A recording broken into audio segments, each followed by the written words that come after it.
Yo, what is up everybody? It's Rolf here and I'm coming to you from Tokyo, Japan. I just got back from the most insane trip, and this place, it's like stepping into another dimension.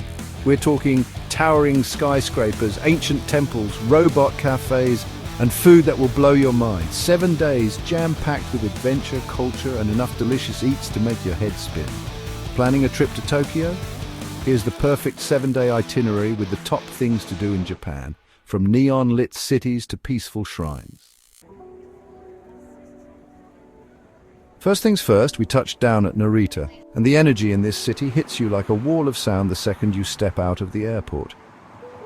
We hopped on the Narita Express and zoomed straight into Shinjuku Station. We were staying at the Park Hyatt Tokyo, the lost in translation hotel. The views were unreal. We dropped our bags and hit the streets, ready to dive into the Tokyo food scene. First stop, Omoide Yokocho, also known as Memory Lane. This place is nuts. A narrow alleyway crammed with tiny bars and eateries. We grabbed a seat at one of the tiny bars and dug into some of the best ramen I've ever had. After dinner, we wandered through the neon-drenched streets of Shinjuku. We checked out the Tokyo Metropolitan Government Building for panoramic views of the city. We ended the night with some rooftop cocktails soaking in the city lights and the cool night air. Day 2 in Tokyo, and we were trading the neon jungle for something a little more traditional. We hopped on the subway to Asakusa, the heart of old Tokyo. First stop, Sensoji Temple, the oldest temple in Tokyo. The walk to the temple is an experience in itself, passing through the Kaminarimon Gate and surrounded by shops selling traditional crafts and snacks. The temple itself is beautiful with its intricate carvings and ornate details. We spent some time wandering the grounds, feeling the weight of history and tradition all around us. No trip to Asakusa is complete without a stroll down Nakamisa Street, a shopper's paradise. We tried some melon pan, a sweet melon-shaped bread, and it was surprisingly delicious. After all that walking, we took a Sumida River cruise for incredible views of the city. We ended the day at Tokyo's Skytree, timing our visit perfectly to watch the sunset over the city. Day 3 in Tokyo, and it was time to dive headfirst into the city's trendier side. We started the day with a visit to Meiji Shrine, a peaceful oasis in the heart of the bustling city. Walking through the massive wooden torii gates, you can't help but feel a sense of tranquility. Next up, Harajuku, the epicenter of Japanese youth culture. We wandered down Takashita Street, dodging crowds of teenagers dressed in everything from Lolita fashion to cosplay. No trip to Harajuku is complete without trying a crepe. After Harajuku, it was time for Shibuya, home to the world-famous Shibuya Crossing. We stood there for a while, just watching the organized chaos unfold. We also checked out the Shibuya Sky observation deck for some killer views of the crossing and the surrounding cityscape.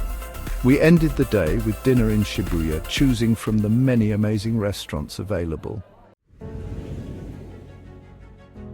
Day 4 in Tokyo, and it was time to experience the city's luxurious side. Tokyo is a city that never ceases to amaze, and today we were diving into its opulent heart. We headed to Ginza, Tokyo's upscale shopping district, known for its high-end boutiques and Michelin-starred restaurants. This area is a paradise for those who love the finer things in life. Walking down Chuodori, Ginza's main street, it's like stepping into the pages of a glossy magazine. The street is lined with flagship stores of the world's most prestigious brands. We did some serious window shopping, marveling at the price tags on everything from diamond-encrusted watches to limited edition handbags. The craftsmanship and attention to detail in these items are truly remarkable. The architecture here is stunning, a mix of modern skyscrapers and elegant buildings from the early 20th century. Each structure tells a story, blending the old with the new in perfect harmony. We took a break from the shopping madness with a coffee break at one of Ginza's many upscale cafes. The ambience was perfect, offering a serene escape from the bustling streets outside. For dinner, we had a reservation at a traditional sushi omakase restaurant.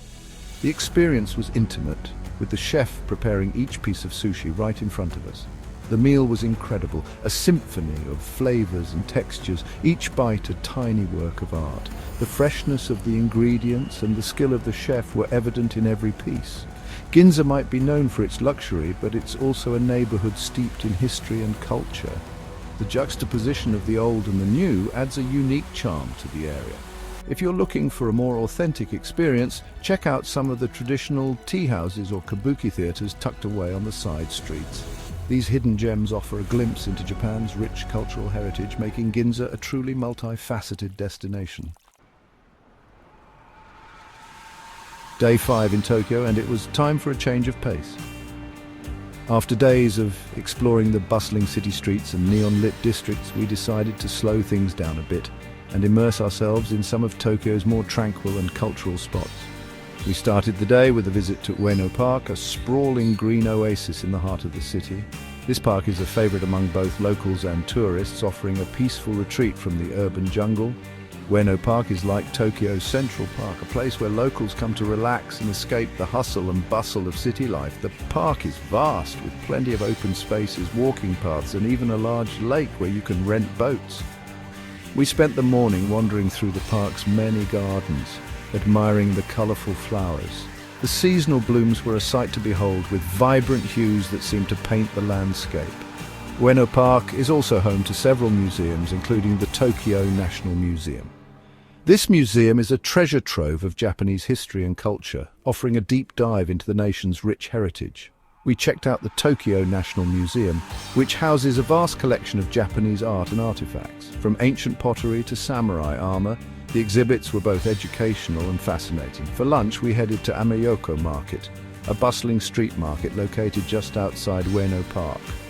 This market is a sensory overload, with the sounds of vendors calling out, the smells of street food wafting through the air, and the vibrant colors of fresh produce and goods.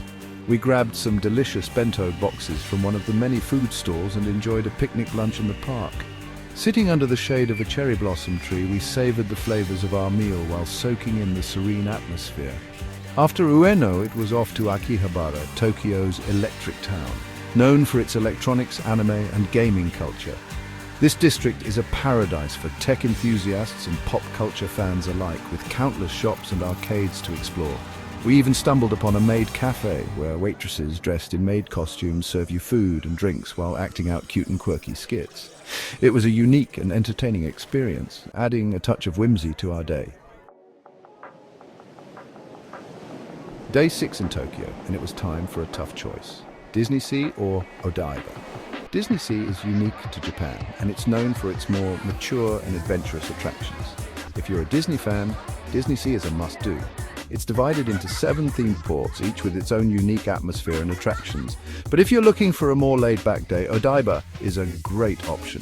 This futuristic waterfront district is home to a variety of attractions, including museums, shopping malls, and entertainment complexes. One of the highlights of Odaiba is Team Lab Borderless, a digital art museum that's like stepping into another dimension. We ended the day with dinner at one of Odaiba's many restaurants, enjoying the cool evening breeze and the glittering city lights. Day 7, the final day of our Tokyo adventure. It's hard to believe how quickly the week has flown by. Filled with unforgettable experiences and countless memories, we decided to keep it low-key for our last day, soaking up the last bits of Tokyo magic before we had to head back to reality. The bustling streets, serene parks, and vibrant energy of the city had become a part of us. We started the day with a traditional Japanese tea ceremony. This ancient practice is a beautiful blend of art, culture, and mindfulness. Now, this is more than just drinking tea. It's a meditative experience, a ritual that's been practiced for centuries. The precision and grace of the tea master were mesmerizing. We learned about the history and significance of the tea ceremony, and then we got to witness it firsthand. The intricate details and the serene atmosphere made it a truly unique experience. After the tea ceremony, we decided to treat ourselves to an onsen experience. These traditional Japanese hot springs are renowned for their healing properties and tranquil settings. Onsens are traditional Japanese hot springs, and they're the perfect way to relax and unwind. The warm, mineral-rich waters are said to rejuvenate both body and mind. We found a beautiful onsen just outside the city, surrounded by bamboo forests and peaceful gardens. The natural beauty of the surroundings added to the overall sense of calm and relaxation. Of course, no trip to Japan is complete without some souvenir shopping. We visited the famous Don Quixote store, a treasure trove of unique and quirky items. As the sun began to set, we took one last stroll through the city, soaking up the sights, sounds, and smells of Tokyo. The city transformed into a dazzling display of lights, a perfect end to our journey. And just like that, our Tokyo adventure comes to an end. 7 days, countless memories, and enough sushi to last a lifetime. From the neon-drenched streets of Shinjuku to the peaceful temples of Asakusa, Tokyo has a way of getting under your skin and staying with you long after you've left. We explored ancient traditions, dove headfirst into the city's cutting-edge culture, and ate our weight in delicious food. If you're looking for an adventure, if you're ready to experience a city that will challenge your perceptions and leave you breathless, then book that ticket to Tokyo. Like this Tokyo guide? Hit that subscribe button and plan your next destination with us.